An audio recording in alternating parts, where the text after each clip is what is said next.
విక్కీ చైత్రాన్ని తీసుకొని ఇంటికి వస్తూ ఉంటాడు. ఇంతలో అక్కడ ఇంట్లో ఉన్న వాళ్ళందరూ అయితే "నువ్వేం చేస్తున్నావో నీకు అర్థమవుతుందా విక్కీ?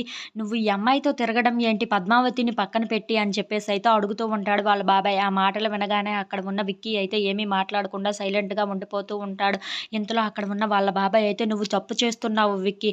నువ్వేం చేస్తున్నావో నీకు తెలుసుకునే లోపే నువ్వు కోలుకో" అని చెప్పేసయితే అంటూ ఉంటాడు. ఆ మాటలు వినగానే అక్కడ ఉన్న విక్కీ అయితే "నేనేమీ తప్పు చేయటం లేదు. అలాగని పద్మావతిని కూడా దూరం పెట్టడం లేదు. ఎందుకు జరుగుతుందో అలా నాకే అర్థం కావటం లేదు" అని చెప్పేసయితే అంటూ ఉంటాడు.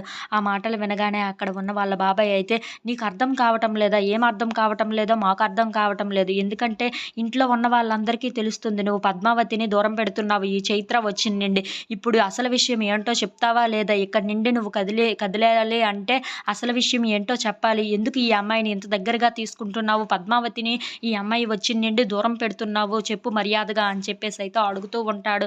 ఆ మాటలు వినగానే అక్కడ ఉన్న విక్కీ మాత్రం ఏమీ మాట్లాడకుండా సైలెంట్‌గా ఉండిపోతూ ఉంటాడు.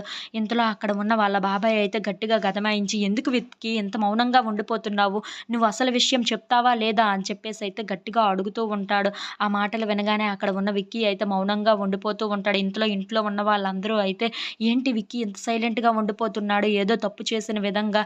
అసలు విషయం ఏంటో చెప్తే అందరికీ తెలుస్తుంది కదా!" అని చెప్పేసయితే అందరూ అనుకుంటూ విక్కీ వైపు చూస్తూ ఉండిపోతారు. ఇంతలో పద్మావతి పైనుండి కిందకి వచ్చి "మీరేమీ చెప్పనవసరం లేదు విక్రమాదిత్య గారు. మీరు అలాంటివి విషయాలేవైనా మీకు సీక్రెట్‌గా ఉంటే ఉంచుకోండి మీ మనసులోనే" అని చెప్పేసయితే అంటూ ఉంటుంది. ఆ మాటలు వినగానే అక్కడ ఉన్న విక్కీ అయితే ఒక్కసారిగా షాక్ అయిపోతూ ఉంటాడు. If you like this video please like, share and subscribe friends.